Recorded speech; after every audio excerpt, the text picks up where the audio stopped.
This is Where We Live. I'm Lucy Nalpathanchel. Have you been to the Old State House in downtown Hartford? If not, you may have missed your chance. That's because the Connecticut General Assembly closed the historic landmark June 30th to save money, given Connecticut's ongoing budget problems. Today, Where We Live, we hear from historians who see the Old State House as a vital connection to Connecticut's past. From the Portland, Connecticut brownstone that makes up part of the building, first erected in 1796, to the important court trials that happened inside its walls. Connecticut residents know the state's fiscal picture is not great and is only forecast to get worse. Should lawmakers find a way to keep this gem open? Or is closing the Old State House something that needed to be done in a budget that saw more than $1 billion in cuts? You can join the conversation, 860-275-7266. You can email wherewelive@WNPR. And as always, you can find us on Facebook and Twitter at Where We Live. In studio with me are two guests. First, Walter Woodward, Connecticut State Historian and Associate Professor at the University of Connecticut. Walter, welcome to Where We Live. Good morning, Lucy. Great to be here. Also with us is Jody Blankenship, CEO of the Connecticut Historical Society. Thanks for coming in today, Jody. Thank you, Lucy. I'll start with our state historian. So tell us about the Old State House. Why is this such a significant place here in Connecticut? You know, if Connecticut has a lot of places that I think qualify as historical sacred ground, but the site of the Old State House has to be preeminent. It was the first meeting house in Hartford was on the grounds. So this was the site where the first witch trial in Connecticut was held. It is the site where the fundamental orders that many people argue was the first written constitution in America. It was drawn up at the Old State House grounds. The Washington and Rochambeau met on this site during the Revolution to plan the campaign against the British. When the State House was built in 1796, it was this beacon of stability in a country that was new and kind of shaky, and Connecticut made a statement with this Charles Bulfinch building. It's the oldest State House standing in America. It was the site of the Amistad trials. It was the place where General Nathaniel Lyon, the first Union general killed in the Civil War, he was brought to Hartford and laid in state at the Old State House. Jimmy Carter gave the state the Nautilus, the world's first nuclear submarine, in 1981. P.T. Barnum served in the legislature here. The stories just go on and on. The Old State House was the seat of Connecticut government from the time it was built until 1887, and all three branches met there. So everything that happened in Connecticut for nearly a century went in that door and came out that door. I'm reading that you've been state historian since 2004. I have. You've obviously seen the Old State House evolve, and I know this is not the first time that financial issues with the state has plagued this landmark, and there are, I think, a few times where it almost closed. Can you talk about how we've reached this point? Well, it's the Old State House is, I think, one of the great history success stories. The Connecticut even before the Connecticut Historical Society got involved, the Old State House Association and a man named Bill Foudy oversaw the restoration in the early 90s, made it the stunning building that it is today. And Foudy promoted the building with an enthusiasm that would have made P.T. Barnum happy. He had a cannon he'd shoot off from the State House Square, and everybody around would go, "What's that?" And then later, CHS took over management and operation of the building, and they built this incredible History is All Around Us exhibit that is a 200-year demonstration, exquisite, of Connecticut history, Hartford history, and they did a great job. And then in recent years, the Connecticut Public Affairs Network took it over, brought in some very extremely talented people, Sally Whipple, Rebecca Tabor-Conover, Brian Cofrancesco. They have turned this not just into a great site for history, but for civic engagement as well. History Day is run out of there that has thousands of Connecticut school children, more every year, doing the personal research that helps them learn the analytical skills we need good citizens to have. Last year they started a program called Kid Governor that kind of magnified the state. It just got people really excited, kids really excited about being part of government. A young lady from East Hartford became the state's kid governor and had an office funded by the town of East Hartford or the city of East Hartford.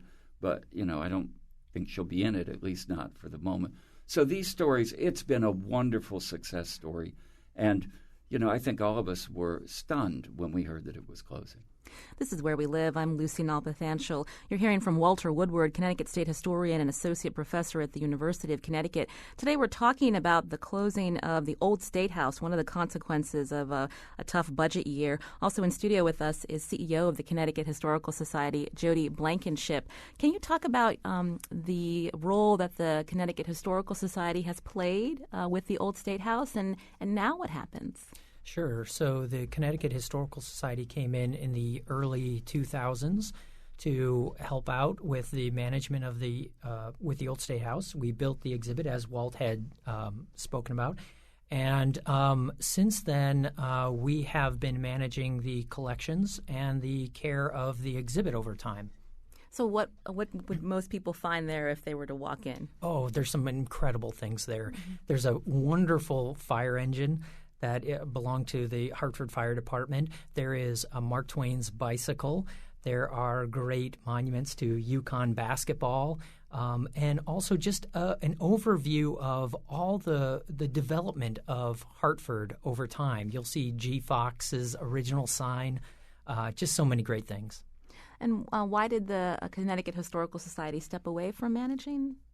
Well, as you can imagine, any old building costs a great deal to maintain. And so we're hearing that again and again and again.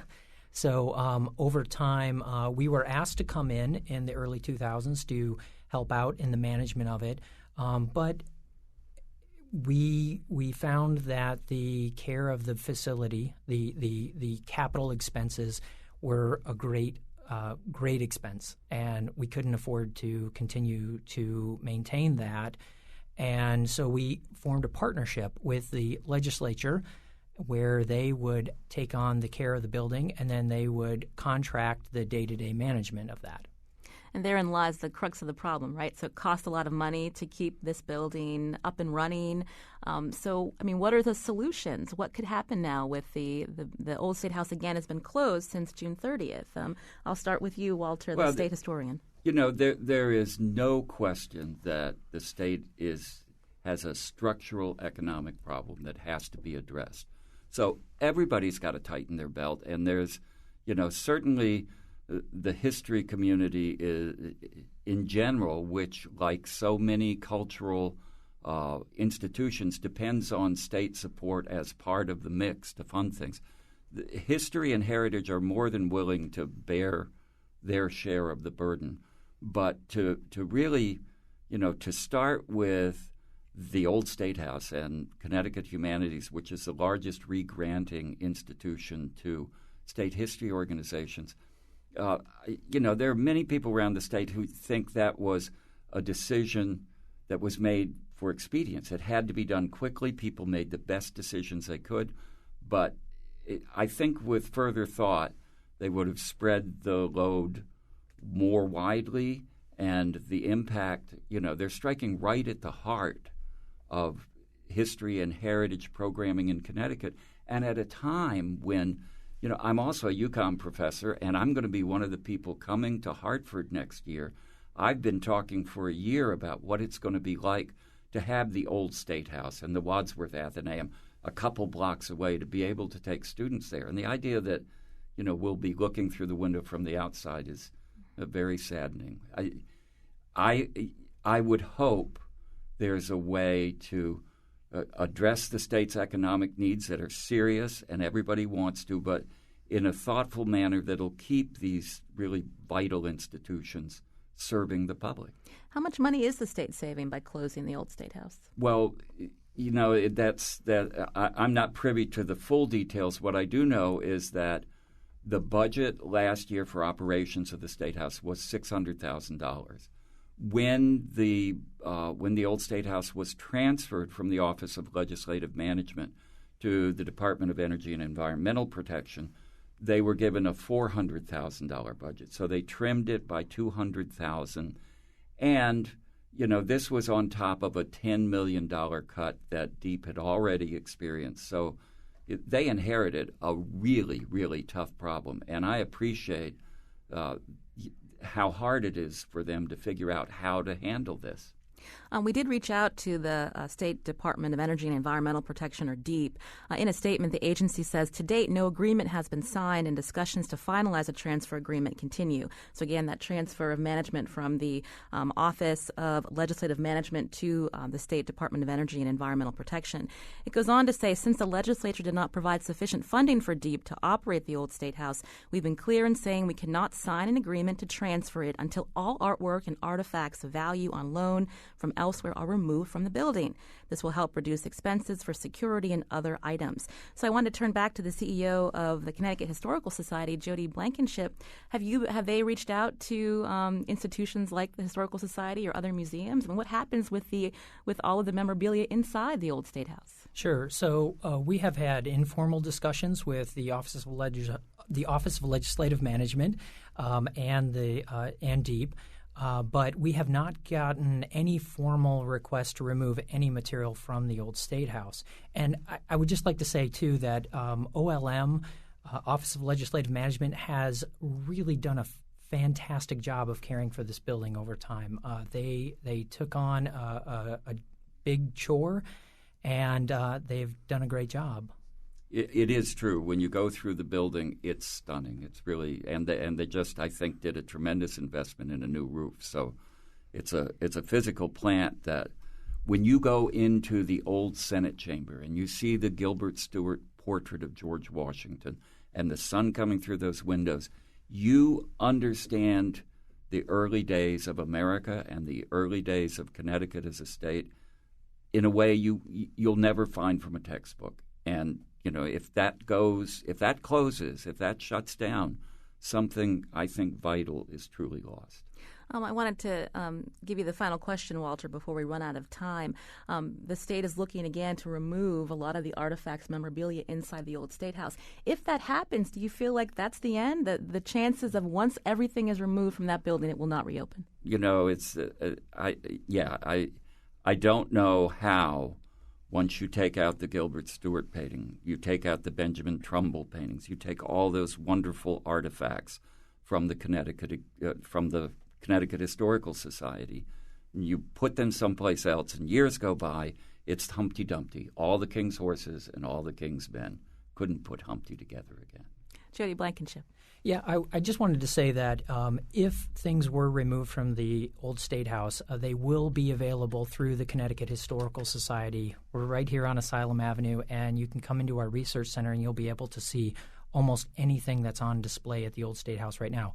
But again, we haven't been asked to remove anything, but should that happen, you'll be able to see them at CHS. I want to thank Jody Blankenship, CEO of the Connecticut Historical Society. Also, Walter Woodward, Connecticut State Historian and Associate Professor at the University of Connecticut. Hopefully we'll hear a resolution to this issue in the coming months. But I appreciate both of you coming in. Well, thank you. Thank you.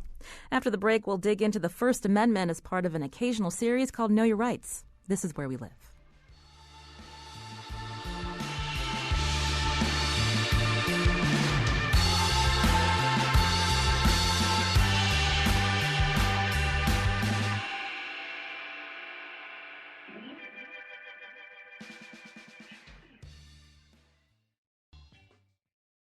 This is Where We Live. I'm Lucy Nalpathanchel. Given the political rhetoric seen this election year, we thought it would be a good time to start an occasional segment on the show called Know Your Rights.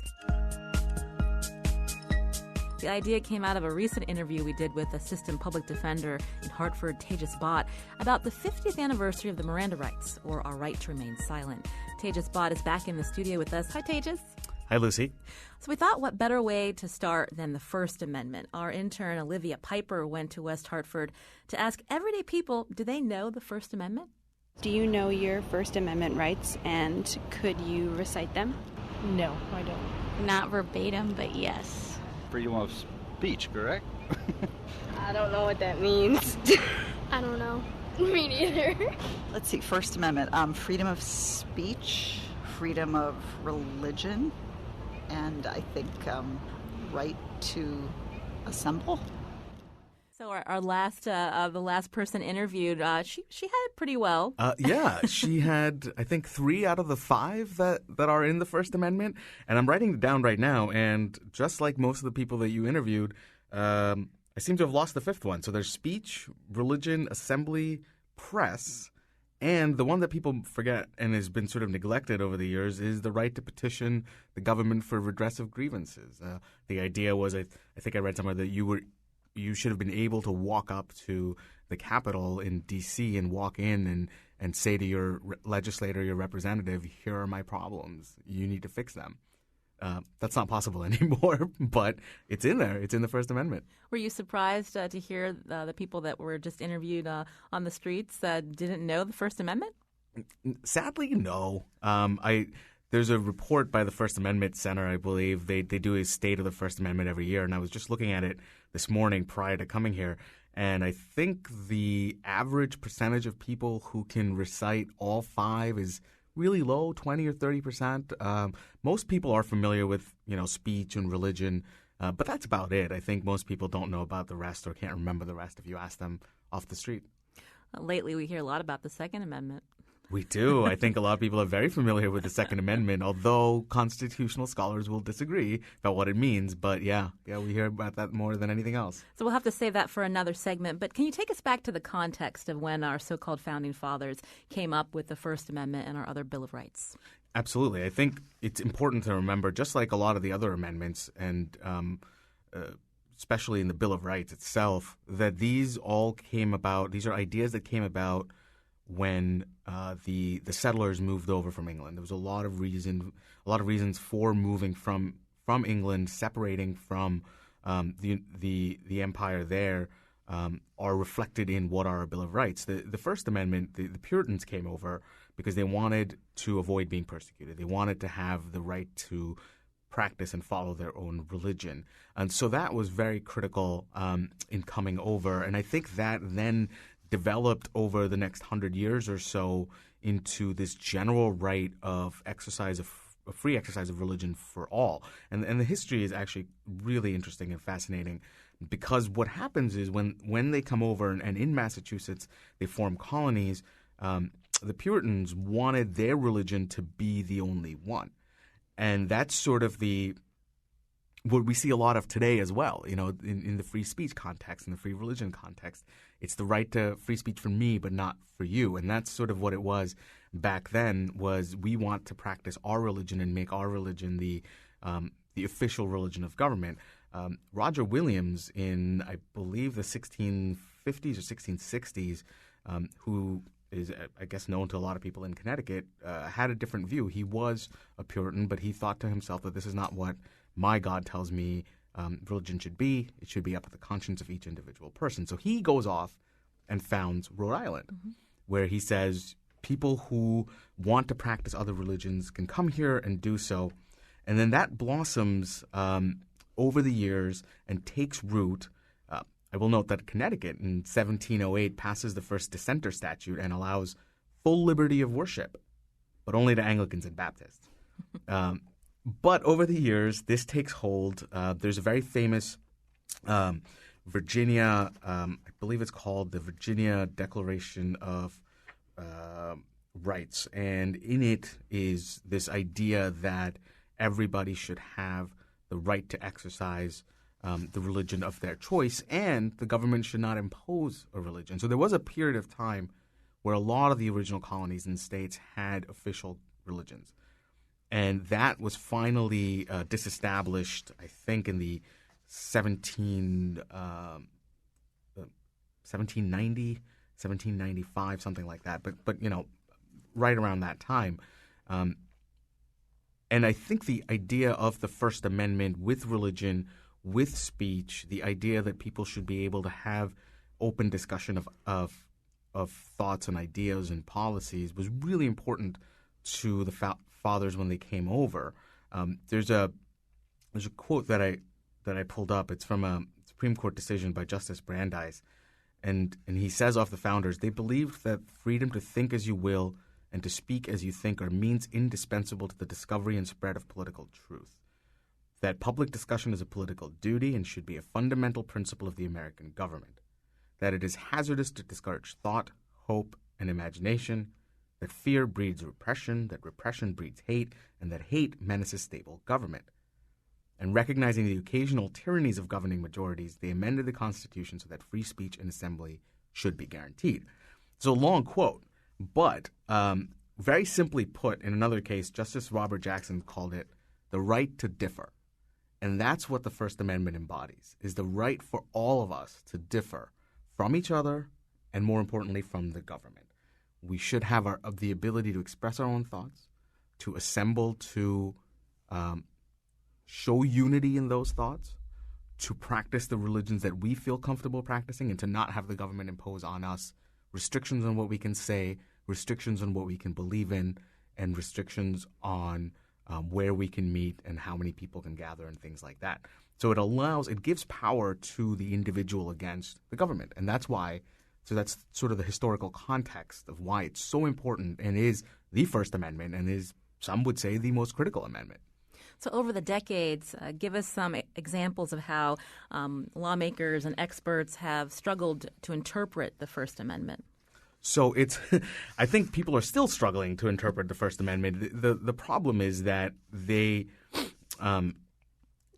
language as written seems very clear, but times change. And then the question becomes, how do we apply something that was not envisioned at the time of the writing of the amendment to modern day scenarios? That's sort of what the struggle has been over the years. New situations arise that call for novel interpretations.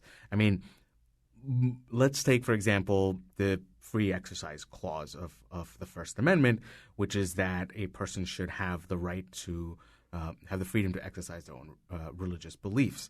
And we can talk about, say, that in the context of same-sex marriages. And there are some people who still or in the past have expressed sort of a religious conviction against same-sex marriages. So the question becomes, how is that interpreted by courts? Are people allowed to do that? Can they say, I have my religious beliefs prevent me from, for instance, serving people who are gay? And that's something that we struggle with. I think another thing that politicians struggle with is espionage, whistleblowing, people who are performing in their minds this important civic duty of bringing to light government wrongs, government excesses, and how should society handle that? Schools, what is the extent of religion in schools? That is a complicated issue. What is the extent of speech in schools or speech in public places? These are all really important issues. One of the clauses that we don't really talk about is the right to assembly, but that played a huge role in the civil rights movement. All these marches, and you see it today with a lot of the protests, Black Lives Matter, the Second Amendment protests. So over the years, I think there's been a lot of struggle interpreting it because times change, because people have differing views. And I think it's important to remember that a lot of people, like politicians who use the First Amendment or quote it, are sort of doing it in order to get political gain and for themselves. You know, I mean, people have the opinion that this sort of speech should not be allowed because it doesn't further my position. Donald Trump has, I think we're going to play a quote eventually about the libel laws. And I think so that's what we struggle with because it's complicated, but because it's also we're attempting to apply this clause to so many new scenarios over the years. Can we talk about, you mentioned recent years, we see more and more protests with the Occupy movement, the Black Lives Matter movement. What are some instances where the First Amendment doesn't protect our right to protest? The right to assembly, curfew, freedom of association, basically, is one that they use a balancing interest in, which is they should fit in the time, place, and manner doctrine. People should peaceably convene to picket, protest, distribute handbills, pamphlets, that sort of thing. And that's protected. That's allowed. We should have the right to gather and to express a point of view either in protest or in support of something. Where that is restricted is where the protest or the assembly interferes with other generally applicable health, safety, welfare laws, that sort of thing. So you'll see, especially I think in Ferguson and then from Ferguson on, you hear a lot about protests being required to be restricted to sidewalks, because the argument is that if you're walking on the street, it could be a safety issue. You're blocking cars, you're blocking traffic. It makes it more difficult to control. These are restrictions that they sort of try and use to limit the scope of this assembly, and it's been upheld to be okay. But we have to be careful, because what I think one of the complaints from Ferguson was that these restrictions were being used in essence to serve as an end run around the right to assemble in the first place. You're blocking off streets and you can't go down these streets, and limiting protesters to the outskirts of the areas where the event is happening. I mean, that serves to undermine the right to assemble. So there are restrictions, but I think we should be very careful in saying that these restrictions should be regularly and easily applied, because they can be used to circumvent the basic fundamental rights of people to gather and protest something. In these protest movements, we've seen many people starting to videotape or record the police using their cell phones. Is that right protected? Wasn't there a case, a federal a judge that ruled that people should not be allowed to do that? So there's some conflicting cases across the country on that. My position is that if a police officer is out in public performing his duties as a police officer, and a member of the public is standing sort of nearby, there's nothing that prevents that person from videotaping or recording. I find it sort of odd that people would object to something like that. It provides an oversight. But also, if you're a police officer and you're out in public and you don't want to be videotaped, then what are you doing? Should you be doing what you're doing if you don't want the people to see what you're doing? You've seen that in the city of New Haven, I think. Absolutely. And there were a bunch of cases in New Haven, and I think there was a couple of them gave rise to, I think, the push by Senator Looney, if I remember correctly, who's from New Haven, to pass a bill that makes it okay or clarifies that it's legal for citizens to record the police in the performance of their duties. Now, I do understand the law enforcement's point of view, which is if I'm trying to make an arrest or if I'm trying to interview a suspect or I'm trying to get control of a situation and somebody keeps interfering and getting in my way just to videotape, then I can see how that would affect sort of other general laws, like safety and security. But if you're standing 100 feet away on the other side of the sidewalk and recording with your cell phone, how is that a problem? And that shouldn't be a problem. And we should embrace that, because what it does, once again, is it fits within this sort of basic concept of the First Amendment, which is that citizens should have the right and the expectation that everything that the government does is open to scrutiny, and we should have the ability to challenge what our government is doing by exposing what we think are injustices in the government or in governmental actions. This is Where We Live. I'm Lucy Nalpathanchel. In studio with me is Tejas Bhatt, an assistant public defender in Hartford. We're starting an occasional segment here on Where We Live called Know Your Rights. Today we're talking about the First Amendment. And moving on, Tejas, you mentioned Donald Trump earlier. We've heard something that alarms journalists, especially the Republican presidential nominee has said related to libel laws. Let's hear that clip. I'm going to open up our libel laws so when they write purposely negative and horrible and false articles, we can sue them and win lots of money. We're going to open up those libel laws. Okay, Tejas, if Trump is elected in November, how likely is this that what he's saying is true, to open up the libel laws and sue those journalists? Thankfully, it is almost impossible for him to do that as president. The laws are passed by state legislators.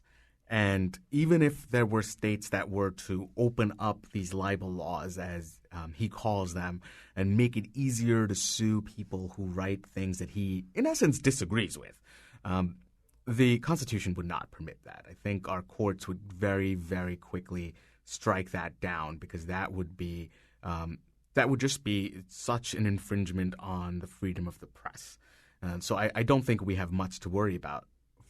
In reality, from him being able, there's no worry that he's going to be able to do that. What is troublesome, though, I think, is the mentality that he espouses. That is, people who disagree with him should be shamed and ridiculed and then sued. And the sort of pressure that he's putting on journalists, this threat of litigation, which he is probably most famous for, can have a chilling effect. And that's what the First Amendment protects against.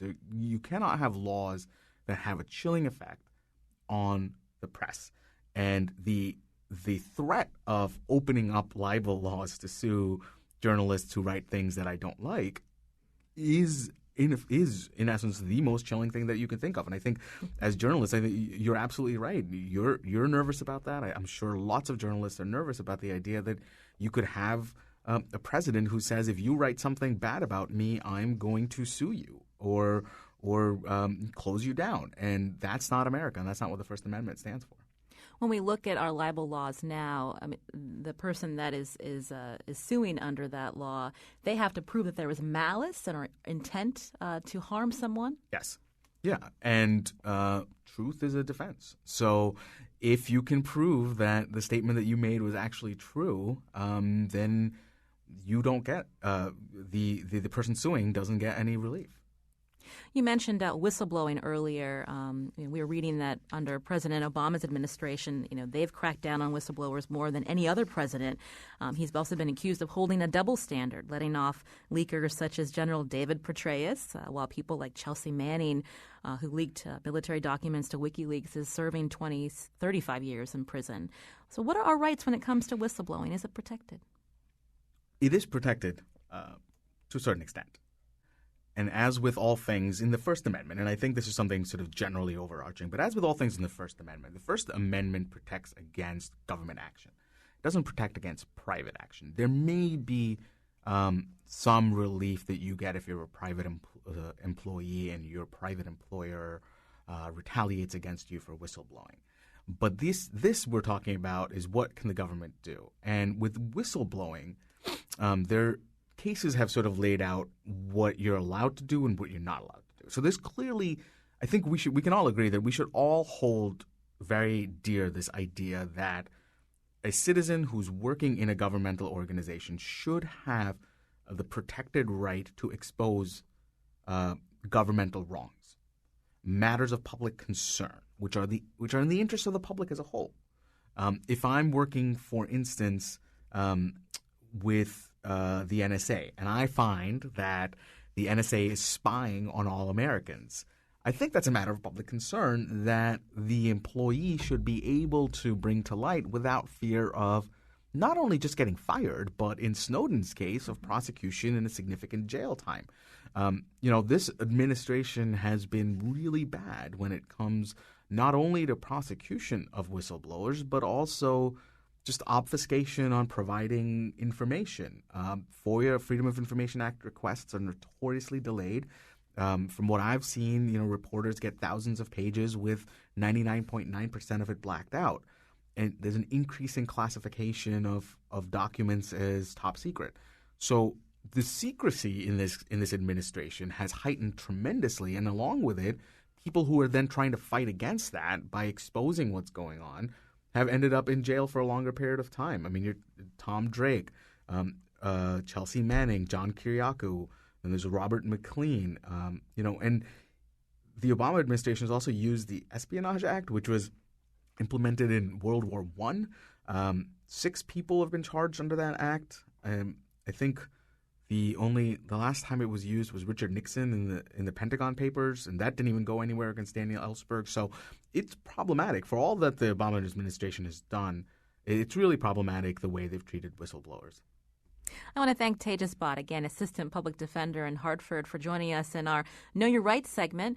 The U.S. Constitution has 27 amendments. Is there one you think we should take time to explain? Email us at wherewelive@WNPR. You can read Tejas' blog at criminalopinions.wordpress.com. Thanks so much, Tejas, for coming in. Thank you, Lucy. My pleasure. This is Where We Live.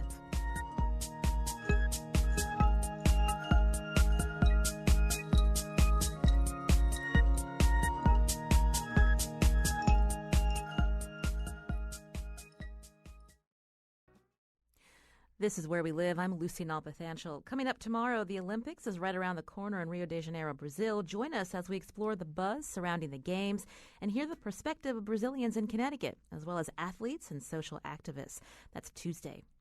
Now, John Dankosky is back with us, editor of the New England News Collaborative. He's here to tell us about a new show. Hi, John. Hi there, Lucy. So good to hear from you, and I understand that there's a new show coming out this Thursday. Yeah, so it's been a little bit of time in the making. My new role here is as executive editor of the New England News Collaborative, which is, as I think we talked about a little bit when I switched jobs. This new project where we're trying to pull together all of the stations across New England to really work better together to be a bigger news gathering operation for this region. It's something that public radio here has never tried before, and so we're partnering with 7 other stations that are fantastic. Vermont Public Radio, New Hampshire Public Radio, Maine Public Radio, WBUR in Boston, our friends at WFCR, New England Public Radio, Rhode Island Public Radio, and WSHU. And what we're doing is we're trying to figure out stories that are going to try to explain this place where we live, right? All these connections between roads and bridges, rivers, and of course some of the migration patterns that we've had over the years. So these are some of the things we've started on, and what we decided to do is to make a brand new show, which is called Next. And Next is going to explore this changing place called New England. And it starts this Thursday at 2 o'clock on WNPR. And we're going to rebroadcast it Sunday evenings at 6 o'clock. I know our listeners are going to want to find out. So what are they going to hear on this Thursday? Well, on this Thursday show, we're doing, I think, a program that's going to sound fairly similar to what we're going to do moving forward. Is we're always going to have a lead story. And our lead story is often going to be off of the news that our great reporters around the region are focusing on. Sometimes investigative reporting, sometimes around important trends in the news. I know that we've been talking a lot here about racial profiling and police work, something that has happened across the country, something that an awful lot of statistical analysis has been done on. Our reporter at WNPR, Jeff Cohen, has been working very hard on a series of stories based on new data that came out from the Connecticut Racial Profiling Prohibition Project. And what this shows is essentially in several towns across Connecticut, there is a problem with some sort of perceived bias in policing. Now, it's a little different than saying it's racial bias. What it is actual numbers about how many African Americans and people of color are pulled over versus white people who are pulled over for stops. And we're going to try to take a look at what exactly these statistics tell us in Connecticut, but also how this is playing out in other states around New England. And what's interesting when we look at Connecticut, so Connecticut, they just passed a law a year or two ago that actually mandates that this data be collected, right? So this is not something we're seeing in other parts of the Northeast? Well, here's what's interesting, Lucy, is actually the law that was passed in Connecticut was passed several years ago, this Alvin Penn law. He's a former state lawmaker who himself was African-American from Bridgeport. He had said he'd been racially profiled in the past. And this law was passed some years ago, but it never really had any teeth. So a lot of the police officers, a lot of the police groups around the state were compiling data. Some of them weren't. And so there wasn't a really true picture. A few years ago, a new law was passed that strengthened this and essentially mandated that we were going to have statewide reporting of police stop data. And it's going through this centralized project. It's being run in part by Central Connecticut State University in this racial profiling prohibition project. And what they're trying to do is really say, here's what the reality is. No bias in one way, shape, or form. It's just saying, here's what the numbers show us. Now, in other states, they've been approaching it quite differently. As a matter of fact, we're going to hear from someone from Vermont right now. Captain Ingrid Jonas is hired as essentially the state police liaison for this work in Vermont. She didn't actually have a situation in Vermont where there was a state law passed. Mm-hmm. They were just, as you'll hear from her say, they were just getting a lot of questions from drivers of color in the state. We've heard, as lots of law enforcement agencies had heard, anecdotal stories from citizens of color saying, I'm being stopped. I feel like it's disproportionate to the need here. Is it normal for my black son to be stopped, 4 to 5 times a month? These types of stories from people who are concerned. And so what Captain Jonas and the Vermont State Police are doing is they're working with a researcher at Northeastern University in Boston to try to figure out what the data is like there. Of course, from a from a racial makeup standpoint, Vermont is a very different place than Connecticut, very different than Rhode Island, another place where this sort of statistical analysis has been gathered. And so we're going to tell the stories of Vermont, Rhode Island, and also Connecticut, and talk to at least one motorist in Connecticut who feels it's not just about whether or not he gets a ticket, not just about whether or not there's some sort of a really terrible incident at the end, but it's just about the way police and motorists of color interact with one another. That's one of the concerns he has, and so we're going to tell his story as well. I know our listeners the past 10 years have been used to listening to you in a studio interviewing guests, but this new gig with the New England News Collaborative allows you to go back out in the field. Tell us about something that you did down in Woodbridge. Well, yeah, so actually the last segment of the show ties together a few stories that we're trying to tell in Rhode Island, in New Hampshire, and also here in Connecticut. Our reporter, Emily Corwin, had told a story for the New England News Collaborative that you'll hear about chefs using invasive green crabs. These are European crabs that have taken over parts of the shoreline in New England. They're really, really bad on oyster populations, on clam and mussel populations. You know, the stuff we actually like to eat during the summertime in New England. These crabs are hard to eat. You can't really get too much food out of them, but if you catch them, one thing that happens is you take them away from the clams and the oysters that they're destroying. The second thing is that you can make a really good soup out of them. So actually we went to New Hampshire and learned of a chef who was doing that. It reminded me of someone who I've spoken with in the past named Bun Lai. Many of you know him as the chef at Mia's. This is a sustainable sushi restaurant in New Haven. We went out with him to harvest something that is also an invasive. Not a critter, not a crab, but this is something called knotweed. Let's listen to a little bit of what Bun thinks we can do with knotweed. If we took this knotweed, not just this knotweed, but we made relationships with all these different parks and all these different areas where invasive knotweed was a problem. And then we were to process these into these chips, you know, that we know taste incredibly delicious because we've experimented at Mia's. Then all of a sudden we'd be able to help curb the proliferation of the species and also put it to good use.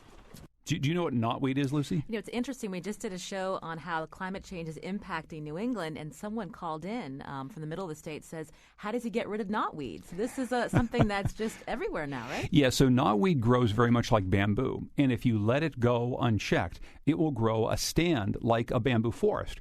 And it's almost impossible to get through. As soon as you allow it to take root someplace, it will spread runners across, and it will create a forest, shades out everything else, including all of the native plants that you might want. It grows often by the side of the highways. What Bun Lai and his crew has been doing for years is he harvests this stuff both as very tall stalks where he takes off the leaves, and you can hear it during the show, him chopping down these things with a machete. But you can also eat the very tender shoots. You have to boil them a long time, but they have a taste sort of like a collard green, and he uses them in sushi, and you'll hear us cooking some of the sushi. One thing he does say, though, is even though that this is an edible plant, you don't want to harvest knotweed by a very, very busy highway and then actually try to eat it, because obviously it would be taking on a lot of the chemicals, a lot of the runoff, a lot of the problems. That said, if you find a country road where knotweed has taken over, it's actually a pretty good food source. Now, we know you live up in Winstead. Have you been out looking for some knotweed? You don't have to look very far, frankly. Lucy, it's everywhere. I don't know that I'm patient enough to cook with knotweed like Bun Lai is, but it's an interesting look at both invasive plant species and also a really interesting look at the way we might have a food source for the future. But before we move on to a tease on your next segment, did you taste it? What'd you think? No, I really did like it. We tasted the knotweed along with another invasive that he boiled called butterbur, and we picked lettuces and little tiny weeds basically out of not his garden, but his front yard. Every single garden or every single yard in Connecticut, as long as you haven't put fertilizer down on it, probably has something like dandelions and other little weeds that you can eat and make a pretty tasty salad out of. So we had some sushi with weeds. I'm looking forward to that. It's actually very good. He didn't make me bugs, so that makes me feel good.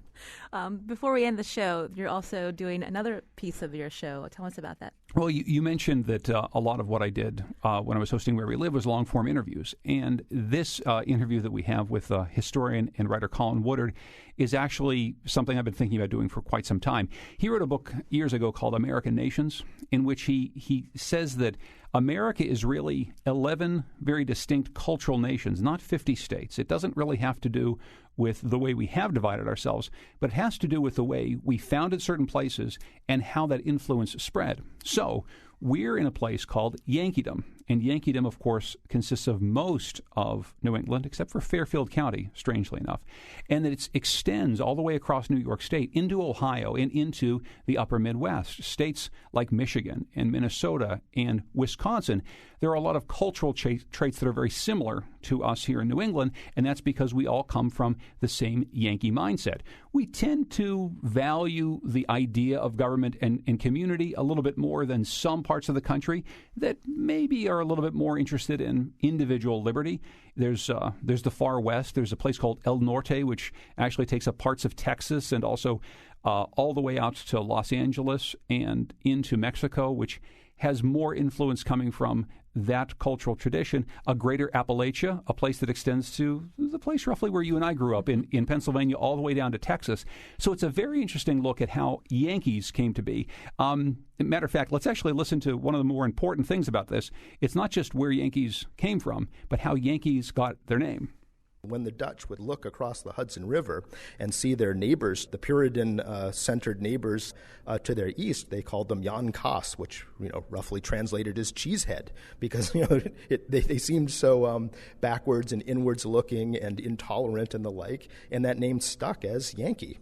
So just think about that, Lucy. Whenever anybody says Yankee, whether it's about the New York Yankees or whether or not it's about a Yankee from New England, they're basically saying you're a cheesehead. I know some Southerners who'll find that fairly Who amusing. actually find that amusing, yes. Oh, we're almost out of time, John, but I know our listeners like to understand sometimes how the sausage is made here. And so you are the editor of this New England News Collaborative again. I mean, how do you communicate with reporters from all these different states and find these common themes? Well, what we're doing is we have a team of reporters, one at each one of the stations, and we're meeting regularly, and we're communicating on Slack, and we're sending lots of emails to one another and sharing story ideas.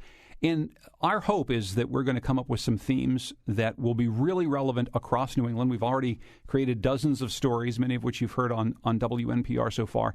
And we just have to get better at this, because this idea of building a team of reporters across a region is something that is relatively new. It's something that NPR has been doing in a way for years, but that we're trying to do in a brand new way across stations, sometimes stations that have competed with one another.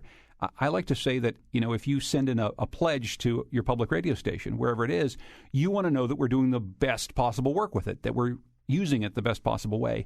I feel like collaboration like this really does help us use your money in the best possible way, and we've got some great reporters working on the project. My new producer for Next, Andrew Maraskin, just started today, so we've got a lot of excitement here, actually, because I think that it's going to be an interesting program and an interesting project for us to see grow over the course of the next couple of years.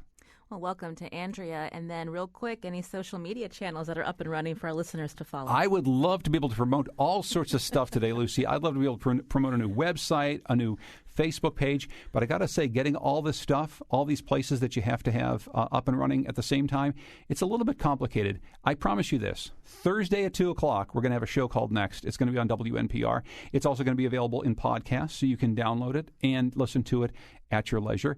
And hopefully I'll come back and visit with you periodically and preview some of the things that we're doing on the show and preview some of the things we're doing with the collaborative. Well, you're always welcome here. Thanks so much to John Dankosky, editor of the New England News Collaborative. Our show is produced by Lydia Brown and Jeff Tyson. Our technical producer is Kyone Wolf.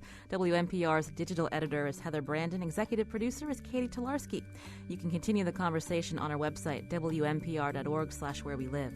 I'm Lucy Nalpathanchel. Thanks for listening.